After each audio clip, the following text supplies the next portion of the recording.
Shalom, selamat malam Bapak Ibu Jemaat Mezbah Doa dimanapun berada pada malam hari ini. Mari kita mau sama-sama satukan hati kita. Pada malam hari ini kita mau menyembah Tuhan, kita mau datang, kita mau beri yang terbaik lewat pujian penyembahan kita. Biar Tuhan bertahta atas pujian penyembahan kita pada malam hari ini. Mari kita sama-sama berdoa. Tuhan Yesus, kami bersyukur buat malam hari yang indah ini jikalau Tuhan masih memberikan kami kesempatan untuk kami boleh datang bersekutu dengan Engkau ya Tuhan. Kami percaya ya Tuhan Yesus dimanapun kami berada pada malam hari ini, saat kami memiliki hati yang haus dan rindu akan Engkau, kami percaya kami akan dipuaskan. Dan kami percaya hadirat Tuhan memenuhi setiap kami dimanapun kami berada. Sebab 2-3 orang berkumpul demi namaku, aku ada di sana. Dan kami percaya setiap umatmu, jemaatmu Mezbah Doa dimanapun berada yang kami bersekutu, bersehati saat ini. Kami mau menyembah Engkau di dalam roh dan kebenaran. Terima kasih ya Tuhan, biar hadirat-Mu boleh melingkupi kami. Boleh kami rasakan ya Tuhan dekapan kasih-Mu pada malam hari ini. Terima kasih. Terima kasih ya Tuhan, terima kasih, terima kasih, terima kasih Yesus.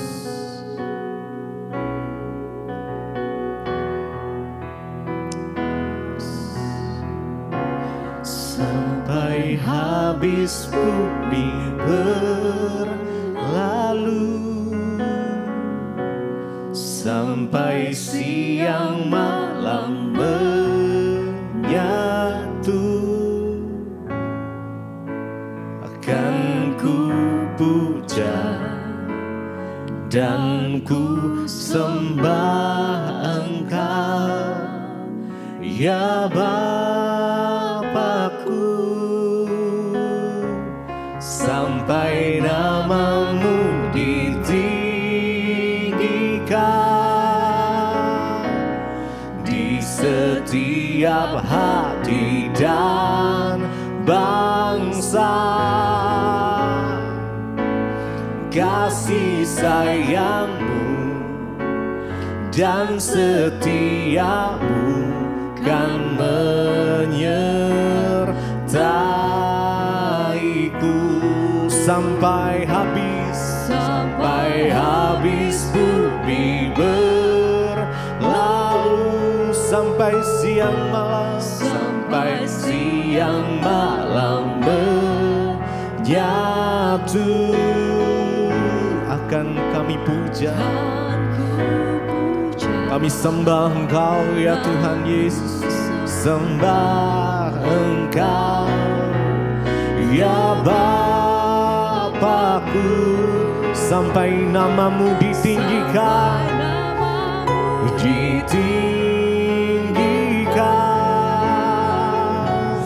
di setiap hati dan bangsa. Kasih sayang-Mu dan setia-Mu kan menyertaiku dengan segenap hati kita. Sampai habis bumi berlalu, sampai siang malam menjadi satu, menyatu, akan ku puja dan kami sembah Engkau ya Tuhan. Engkau ya Bapa-Ku, sampai nama-Mu ditinggikan di setiap hati dan bangsa. Kasih sayang-Mu dan setia-Mu kan menyertaiku sampai habis bumi berlalu, sampai siang malam menyatu, akan ku puja. Kami sembah Engkau ya Tuhan. Engkau ya Bapakku, sampai namamu ditinggikan,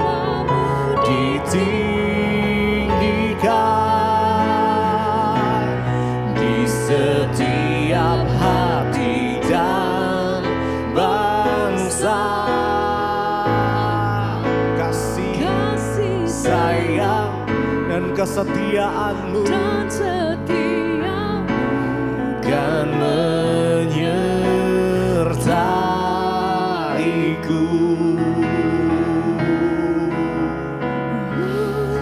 Oh Yesus, kami mau menyembahmu Tuhan. Yesus, hanya Kau yang layak untuk disembah.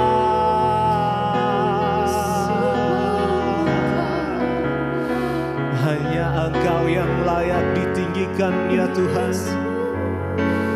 Oh Yesus, sampai habis bumi berlalu, sampai siang malam menjadi satu, siang malam menyatu, akan kami puja, kan ku puja, kami sembah Engkau Yesus. Ku sembah Engkau ya Bapakku, sampai namamu ditinggikan di setiap hati dan bangsa. Kasih sayangmu dan setiamu kan menyertaiku sampai habis bumi berlalu, sampai siang malam menyatu, akan kami puja. Kami mau menyembah Engkau Yesus. Engkau ya Bapakku, sampai namamu ditinggikan. Biar namamu ditinggikan di setiap hati, di setiap bangsa. Oh Yesus, kasih sayangmu dan setiamu kan menyertaiku.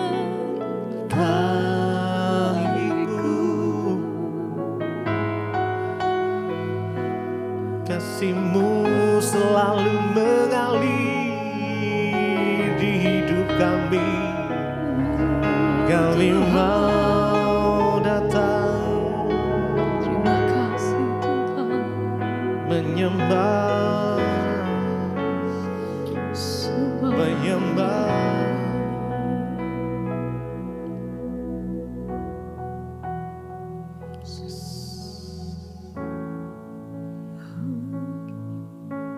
Kami sembah Engkau ya Tuhan, dengan segenap kekuatan, dengan segenap hati kami, dengan segenap akal budi kami. Malam ini kami mau datang menyembah-Mu. Biar Engkau terima setiap pujian penyembahan kami yang lahir dari hati yang mengasihi Tuhan. Mari setiap umat Tuhan, jemaat Misbah Doa malam hari ini, mari buka hatimu, mari sembah Tuhan. Yesus,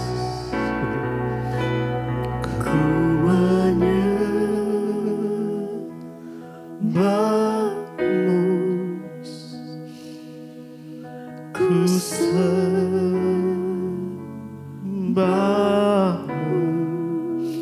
Nikmati hadiratnya mengalir. Ya Tuhan, mari dari segenap hati. Ya, sembah Dia, sembah Dia. Ya, rasakan hadiratnya mengalir. Kau kudus, kudus Tuhan. Mari sembah, sembah Dia. Ku menyembahmu, kami sembah Engkau Yesus.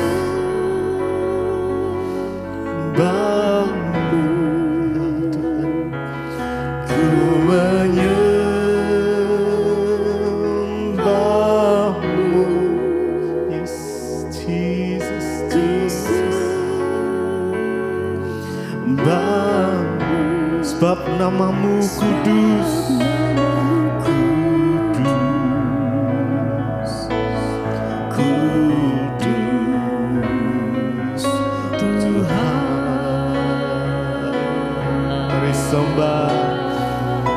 Sembah Dia, ku menyembahmu.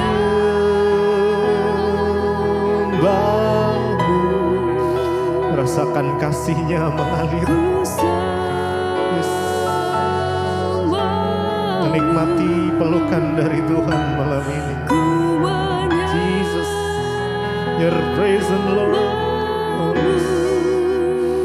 Kami sembah, kami sembahmu,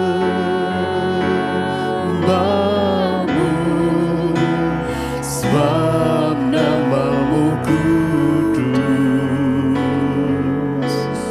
kudus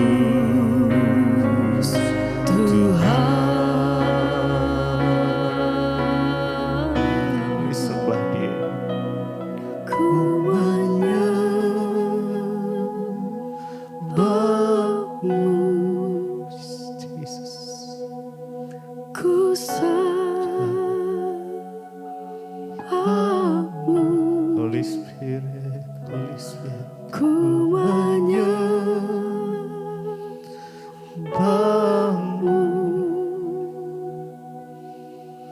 ku sembahmu,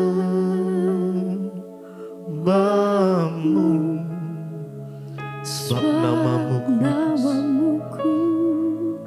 sebab namamu kudus ya Tuhan. Kudus Tuhan. Sekali lagi sembah Dia. Ku menyembahmu,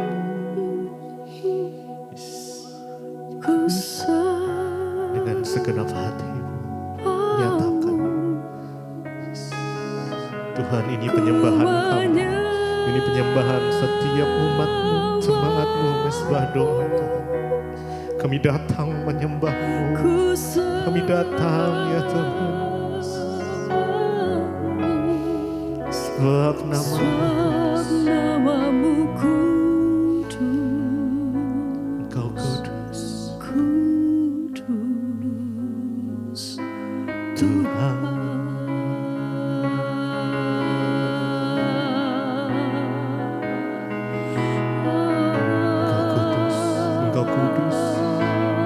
Biarlah kekudusan-Mu melingkupi setiap kami ya Tuhan. Biar kekudusan-Mu melingkupi setiap kami dimanapun kami berada. Jesus, biar kasih-Mu ya Tuhan mengalir.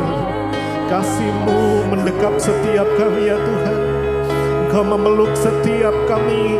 Setiap hati yang rindu dan haus akan Engkau akan dipuaskan pada malam hari ini dengan hadirat-Mu, Holy Spirit. Roh Kudus, Roh Kudus memuaskan setiap hati.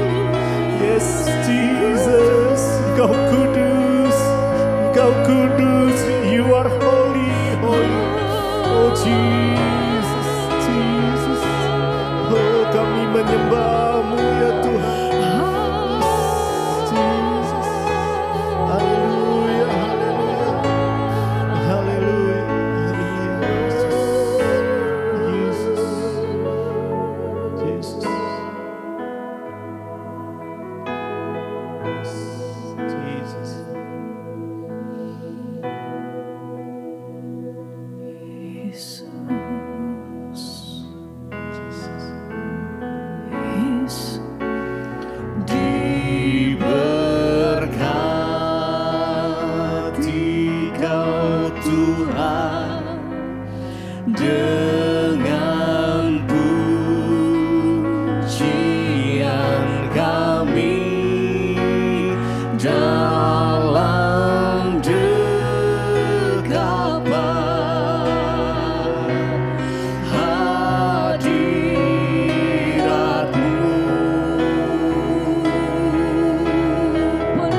kemuliaan bagi-Mu yang layak Tuhan.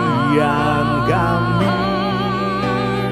dalam dekapan hadirat-Mu.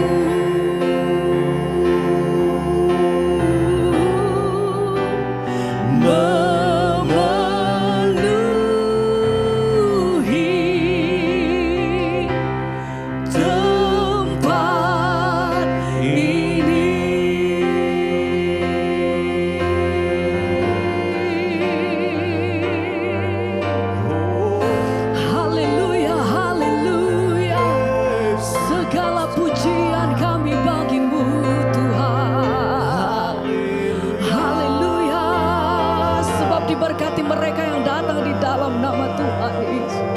Oh, Yesus Tuhan, haleluya. Kami sembah Engkau Raja. Haleluya. Terima kasih Tuhan.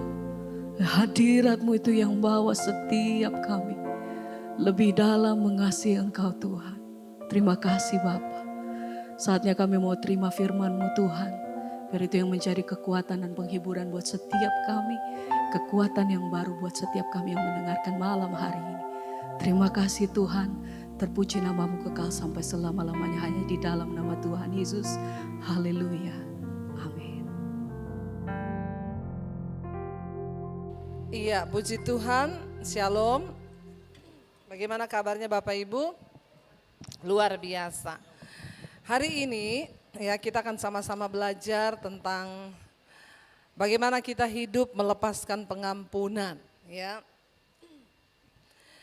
Pengampunan ini sangat penting ya dalam hidup setiap kita. Kekristenan itu sangat identik dengan pengajarannya yaitu kasih. Ya, dan orang Kristen itu pengajarannya identik dengan pengampunan. Artinya apa?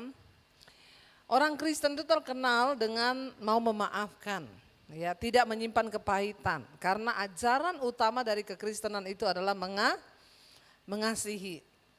Tetapi pada prakteknya masih banyak orang Kristen yang hidup tidak bisa mengampuni. Dan tanpa kita sadari, ternyata kalau kita nggak bisa mengampuni, itu akan sangat mempengaruhi karakter kita Bapak Ibu. Ya, dan sangat berpengaruh di dalam pernikahan kita, dalam rumah tangga kita. Saya pengen kita tahu bersama salah satu ciri-ciri, ya beberapa ciri lah, bukan salah satu ya. Ciri-ciri dan perilaku dari orang yang masih hidup di dalam kepahitan. Ciri-ciri dan perilaku dari orang yang hidup tidak bisa mengampuni. Yang pertama itu apa? Orang yang kepahitan, yang tidak mampu mengampuni itu yang pertama memiliki emosi yang sangat tinggi dan mudah tersinggung. Ya, coba kita cek, jangan-jangan ciri-ciri ini ada dalam diri kita. Orang yang masih menyimpan kepahitan tidak mau mengampuni, ciri pertamanya itu adalah emosinya tinggi, meledak-ledak, dan mudah tersinggung. Ya, apakah di antara kita ada hari ini? Ya, pokoknya apa dikit marah, emosi. Di jalan nyetir sama sopir bajai, emosi. Ketemu sopir angkot, emosi. Anjing nyebrang, emosi. Apa sih? Semua diemosiin saudara. Masalah anjing aja marah, hati-hati loh. Ini ciri-ciri jiwa kita ini tidak sehat. Ada hal yang belum beres ya. Apa dikit marah, apa dikit emosi, apa dikit marah. Ya, ada di sini bapak-bapak enggak usah angkat tangan. Ya, kalau angkat tangan nanti saya baptis ulang. Rendam 20 menit.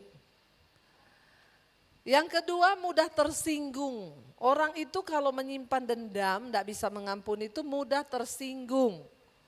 Ya, gampang tersinggung. Ketemu orang, orangnya enggak senyum, marah dia. Tersinggung, nih orang ya, mesti sama saya ada sesuatu. Padahal orang itu lagi banyak pergumulan, mikir besok jatuh tempo tagihannya. Mau bayar cicilan bagaimana, jadi mukanya agak cemberut. Tapi karena ketemu orang yang memang hatinya tidak beres, tersinggung. Yang diomongin orang lain yang tersinggung dia. Banyak di gereja begini, bahkan sama khotbahnya pendeta aja tersinggung. Ini mesti pendeta lagi omongin saya. Ya memang kalau pendeta ngomong dari sini, ini saya lagi ngomongin kita semua, amin. Lagi ngomongin karakter kita, kalau nggak tersinggung justru kebangetan. Ya tapi tersinggung yang bagaimana? Orang itu kalau punya kepahitan apa-apa tersinggung. Istri ngomong apa, nangkepnya apa? Ya, suami ngomong apa, nangkepnya apa? Makanya kita perlu membereskan yang namanya kepahitan supaya kita memasuki rumah tangga itu enak. Bayangkan kalau istri pahit, suami pahit. Masuk rumah tangga dua-duanya pahit. Tiap hari minum kopi pahit. Makan daun pepaya. Maka semakin pahitlah hidup rumah tanggamu. Semua pahit. Lepaskan pengampunan. Itu baik bagi jiwa kita. Dan perilaku kita pun akan terpengaruh, saudara. Lalu yang berikutnya, orang yang punya kepahitan, tidak bisa mengampuni itu apa? Susah diajak bicara baik-baik. Kita sering ya ketemu orang kayak begini ya. Ada orang-orang konseling datang sama saya, padahal dia itu konseling loh. Tapi nggak bisa diajar bicara baik-baik itu nggak bisa. Jadi begini ya Bu, suami saya itu Bu, gini, iya Bu, Ibu dengar saya ngomong dulu, nggak bisa. Jadi suami saya itu ya udah kalau Ibu nggak bisa diomongin, nggak usah telepon saya. Ya, ada orang-orang tuh nggak bisa. Jadi gini loh Bu, firman Tuhan tuh berkata begini, Ibu nggak ngerti sih. Jadi diajak bicara baik-baik itu nggak bisa. Orang itu berarti jiwanya masih penuh dengan kepahitan. Kita punya keluarga kan saudara, ada kan keluarga model-model begitu kan. Mau diajak bicara baik-baik itu nggak terima, maunya itu pokoknya ribut berantem. Itu ciri-ciri orang yang hatinya penuh dengan kepahitan, tidak mengampuni. Kekecewaannya ditimbun, makanya juga nggak bisa diajak omong baik-baik. Yang ketiga, orang-orang kepahitan itu suka ngancem. Ya, lihat kamu ya. Lihat aja kamu ya. Suami istri nih yang punya kepahitan ada. Berantem dikit masalah kecil udah gini. Lihat kamu ya, saya ceraikan loh kamu. Saya talak loh kamu. Urusannya tuh apa? Urusan kecil berbuah sampai jadi gede. Ini tanda orang masih ada kepahitan, tidak bisa mengampuni. Ciri yang berikutnya, tidak mudah memberikan maaf, apalagi itu orang melepaskan pengampunan gak bisa memberi maaf. Saudara, namanya suami istri itu kita salah paham biasa ya. Gak mungkin suami istri itu gak ada salah paham tuh gak mungkin. Sekudus-kudusnya orang, saya sama suami, selalu ada saat-saat kita tuh miss dalam omongan. Biasa, namanya biasa, ya marah kecil itu biasa. Tapi jangan sampai kalau orang marah sampai 3 hari nggak omongan, 5 hari nggak bicara, itu sakit jiwa. Amin. Saya tidak perlu bertanya di sini, angkat tangan. Kalau ada di antara saudara berantem lebih dari 3 hari tidak omongan, 2 hari apalagi 1 minggu, Anda sudah saya pastikan sakit jiwa. Tidak ada Tuhan di dalam hatimu, yang ada itu setan. Mudah-mudahan tersinggung, bilang amin. Dengar baik-baik, kalau ada orang berantem 3 hari 3 malam gak omongan suami istri, apalagi 1 minggu, tidak ada Tuhan di hatimu, yang ada setan, bilang amin. Enggak ada yang amin, jangan-jangan semua ini kalau berantem lebih dari 3 malam nih. Untuk apa saudara ke gereja? Buat apa saudara dengar firman? Kalau kita punya Roh Kudus di hati, maaf ya, yang Anda pikir ini masalah kecil. Orang Kristen itu suka menggampangkan. Nggak apa-apa, aku marah sama istriku, biarin aja. Nggak aku aja omong, nggak aku kasih duit 1 minggu. Maaf, engkau pikir ini masalah biasa? Ini masalah yang luar biasa di hadapan Tuhan. Dan saya harus berbicara keras. Jangan biarkan dari perkara-perkara kecil kita tidak berkenan di hadapan Tuhan. Bagaimana rumah tangga kita mau diberkati? Kalau bapak ibu berantem ya 3 hari nggak bicara, 5 hari nggak bicara, biar pakai masker saja terus di rumah. Jangan makan sekalian, ya 5 hari nggak usah makan. Maaf saya bicara keras, kalau Anda berantem suami istri nggak ngomong 3 hari, 5 hari, 1 minggu, setan yang ada di hatimu bukan Tuhan. Saudara mau amin atau tidak saya aminkan. Memang kalau orang punya Tuhan tidak mungkin engkau betah hidup lama-lama marah. Cuma anak setan yang begitu saudara. Sekarang khotbah itu udah nggak usah enak-enakan ya. Kita yang keras-keras saja ya, amin. Ya, kalau nggak mau dengar khotbahnya Debbie Basir, cari saja yang enak-enak sana. Nggak usah dengar. Kenapa? Akhir zaman kita harus tegas dengan kebenaran supaya hidup kita tidak dipermainkan iblis, ya. Yang berikutnya, orang yang tidak melepaskan pengampunan atau penuh dengan kepahitan itu dia nggak mungkin bisa menerima nasihat. Makanya suami istri hidup berantem terus, kenapa? Dua-dua merasa benar, nggak mau terima nasihat. Dinasehatin tuh nggak mau, diem. Ya, nggak usah kamu nasihatin saya lebih pintar dari kamu. Wah, ini ciri-cirinya. Nah, saudara, kita mau belajar apa yang Yesus ajarkan ya. Satu kali Petrus itu bertanya ketika Yesus sedang bersama-sama dengan mereka. Pertama-tama terlibat pembicaraan dengan Yesus. Jadi mereka tuh bersama-sama ngobrol ya tentang firman Tuhan. Yesus itu tidak selalu berkhotbah. Tapi dia we time dengan murid-muridnya sambil makan, mereka ngomong-ngomong dan yang diajarkan Yesus nilai-nilai kebenaran firman Tuhan. Satu kali Yesus mengajar kepada mereka tentang menasehati sesama. Matius 18 ayat 15 dulu.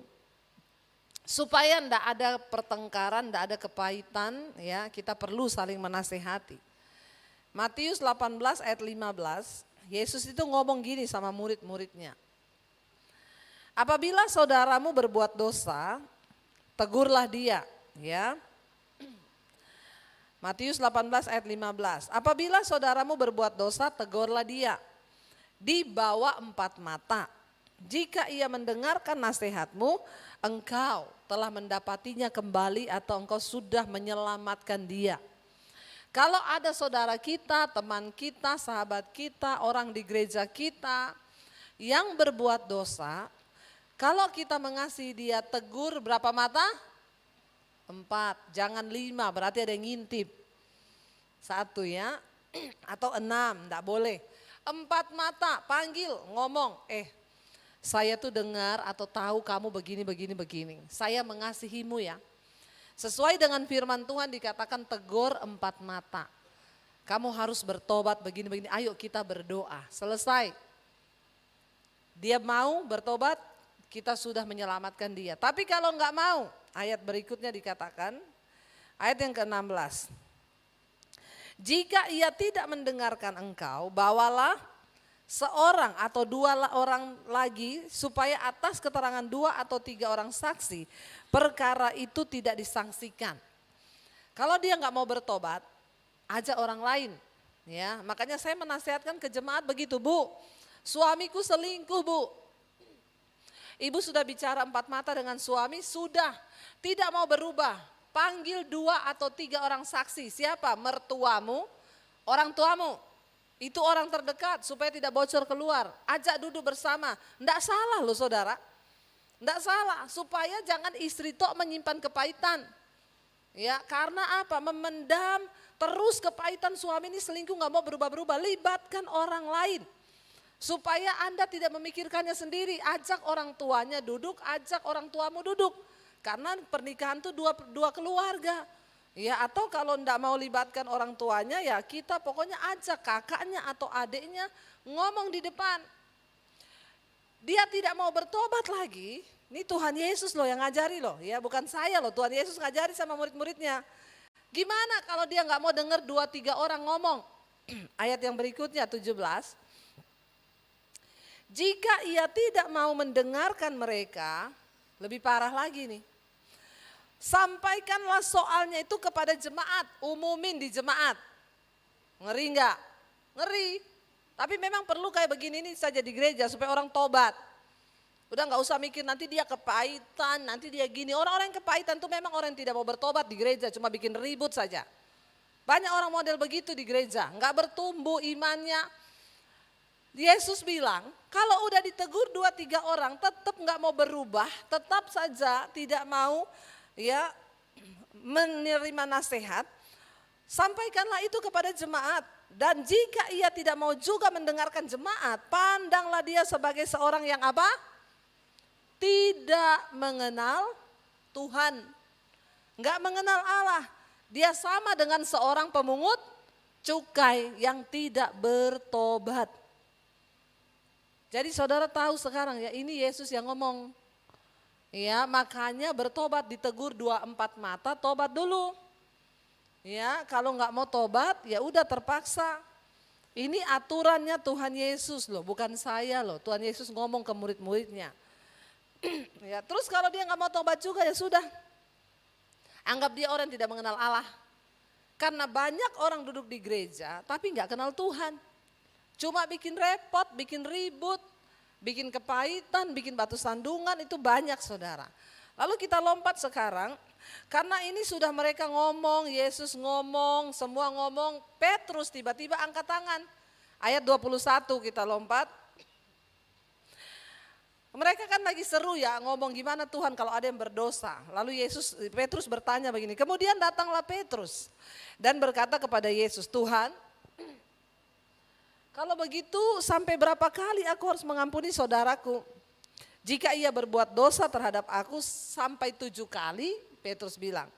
Jawab Yesus kepadanya, bukan, aku berkata kepadamu, bukan sampai 7 kali, melainkan sampai 70 kali 7 kali. 70 kali 7 berapa? Ayo yang otaknya pintar. 490 kali. Adakah orang mau melukai atau membuat kita marah satu hari 490 kali? Tidak ada. Artinya apa? Pengampunan itu tidak ada batasnya. Wajib kita mengampuni.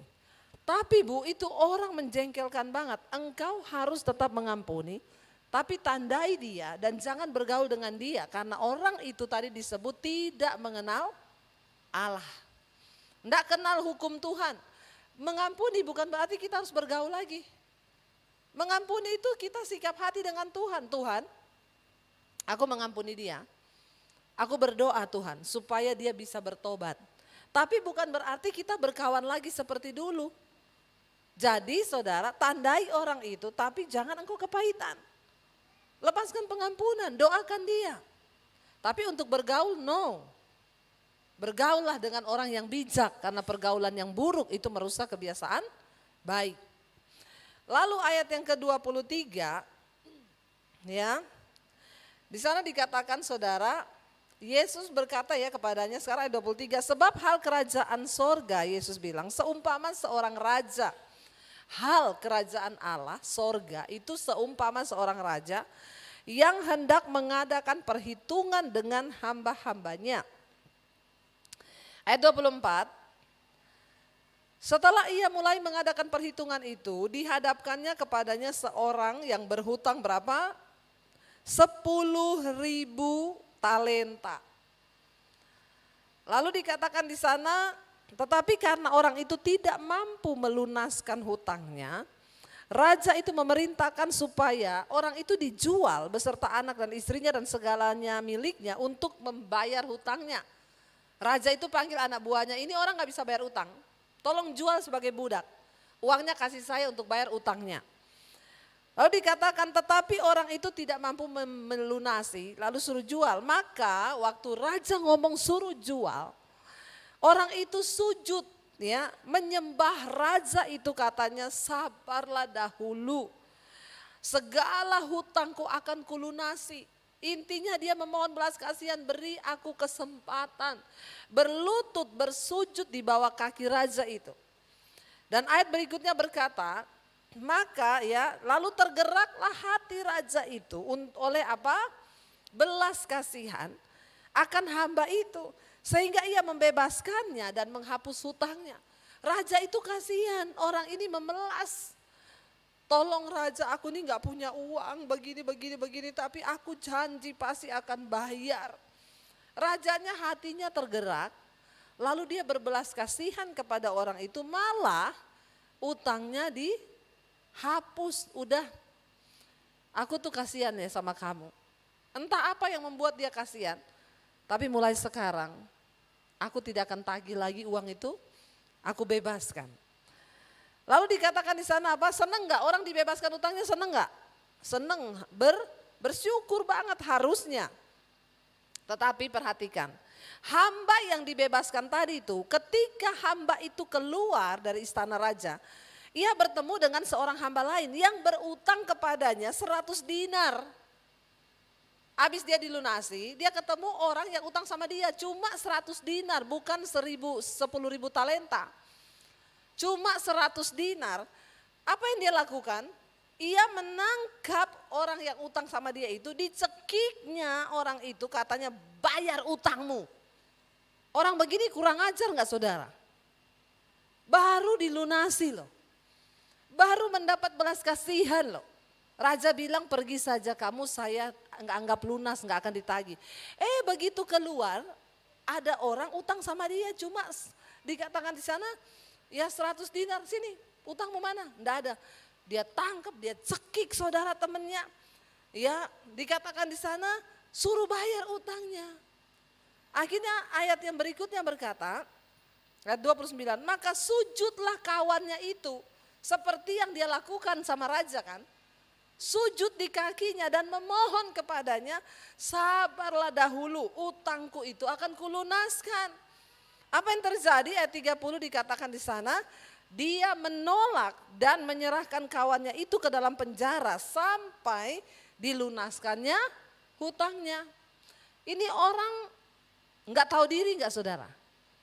Sudah dilunasi, orang nggak tahu diri, orang paling kejam, orang yang tidak bersyukur. Siapa orang itu?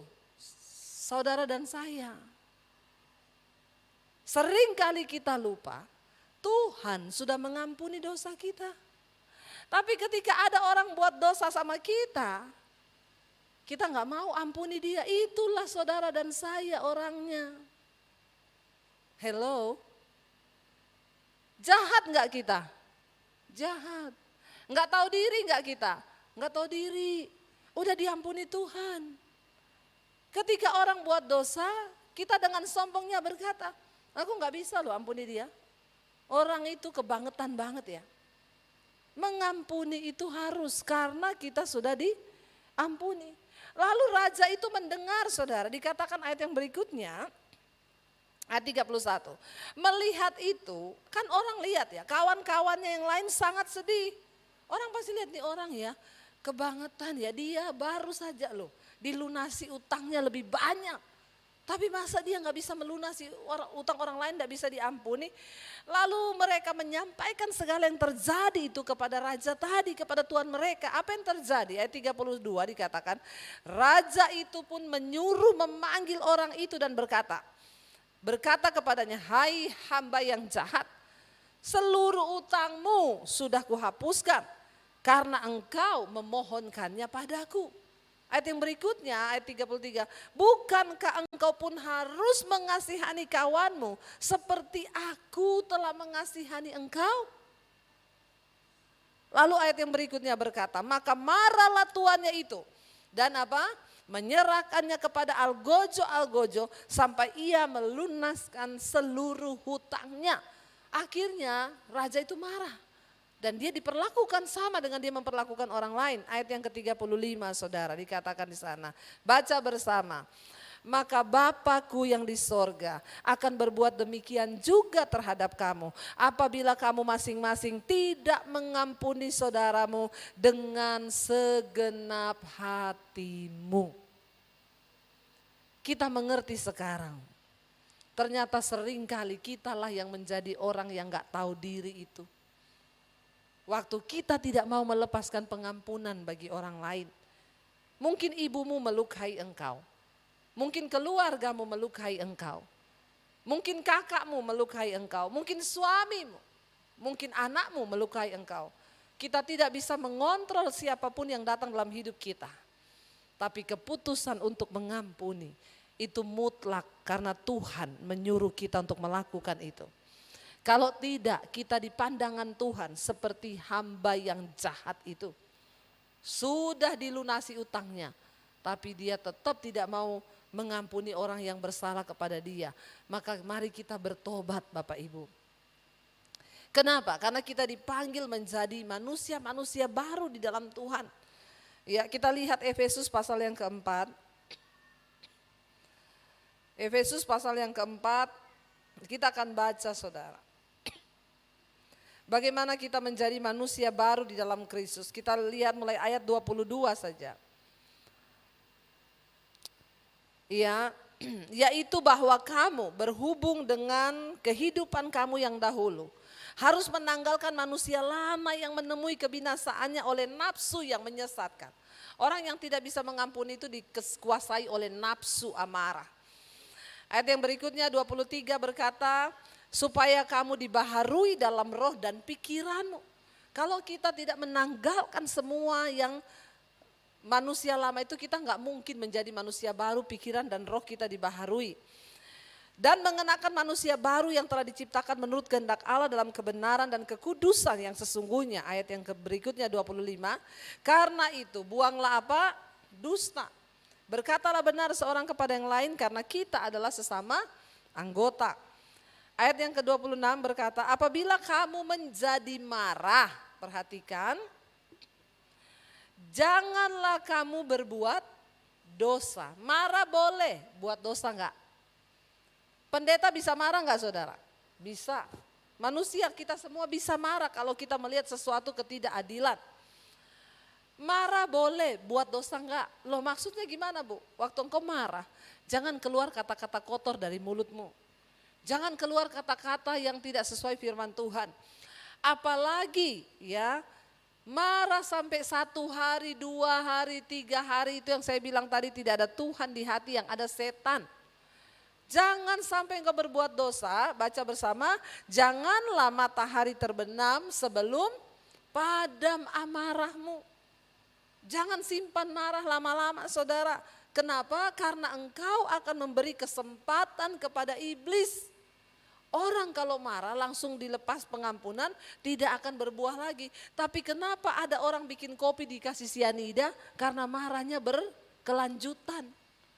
Kenapa orang bisa bunuh orang? Karena amarah menyebabkan itu terjadi. Tapi kalau langsung kita beresin tidak akan ada dampak dosa. Orang yang menyimpan kemarahan memberi kesempatan kepada iblis. Lalu berikutnya dikatakan di sana, menjadi manusia baru itu apa? Orang yang mencuri jangan mencuri lagi, tapi baiklah ia bekerja keras melakukan pekerjaan yang baik dengan tangannya sendiri supaya ia dapat membagikan sesuatu kepada orang yang berkekurangan. Ayat 29, baca bersama. Janganlah ada perkataan kotor keluar dari mulutmu. Orang yang kepahitan perkataannya kotor. Tetapi pakailah perkataan yang baik untuk membangun di mana perlu supaya mereka yang mendengarnya beroleh kasih karunia. Ayat 30 berkata di sana, dan janganlah mendukakan Roh Kudus Allah yang telah memateraikan kamu menjelang hari penyelamatan. Kita ini sedang dipersiapkan untuk diberi materai menuju hari penyelamatan. Tapi materai itu bisa tidak jadi diberikan Tuhan karena kita mendukakan Roh Kudus. Kenapa kita mendukakan Roh Kudus? Ayat berikutnya berkata 30, baca bersama. Segala apa? Kepahitan, kegeraman, kemarahan, pertikaian, fitnah hendaklah dibuang di antara kamu, demikian pula segala kejahatan. Ayat yang berikutnya, ya di sana dikatakan tetapi hendaklah kamu ramah terhadap semua orang, ya terhadap yang lain, penuh kasih mesra dan saling mengampuni, sebagaimana Allah di dalam Kristus telah mengampuni kamu. Saudara, kemarahan yang tidak dibuang, kekecewaan yang disimpan itu berpengaruh berat buat kesehatan. Saudara mau minum vitamin apapun, saudara mau olahraga, nge-gym, mau apapun, kalau engkau tidak melepaskan pengampunan, engkau sakit. Kemarahan, pertikaian itu membuat orang stres. Ketika orang stres, tubuh ini memproduksi sejenis hormon yang namanya kortisol. Itu diproduksi oleh kelenjar yang namanya adrenal di dalam tubuh. Waktu kortisol ini tinggi dalam darah seseorang, karena hormon kortisol itu diproduksi waktu orang marah, orang tertekan, orang depresi, orang kepahitan, itu hormon kortisol terus diproduksi dalam tubuh. Waktu hormon ini tinggi dalam darah, maka engkau akan mengidap penyakit darah tinggi, diabetes, jantung, dan itu sangat berpengaruh ke dalam kesehatan karena hormon ini ya mengatur semua sistem metabolisme dalam tubuh. Tapi kalau dia berlebih, saudara, karena hormon ini keluar waktu orang depresi, tertekan, marah, kecewa, kepahitan. Nah, saudara bisa bayangkan orang kepahitan itu kan tiap hari loh dia produksi hormon kortisol itu. Dan itu kalau terlalu banyak dalam darah, engkau kena diabetes, jantung, darah tinggi. Kemarin saya ini ada dokter memberkati ibu, saya mau memberkati ibu ya, terapi ozon. Darahnya dikeluarin 250 cc diambil, disuntikan ozon. Saudara, saya tanya sama dokter, dok kok ada orang darahnya itu hitam, kental. Oh itu hormon kortisolnya tinggi bu.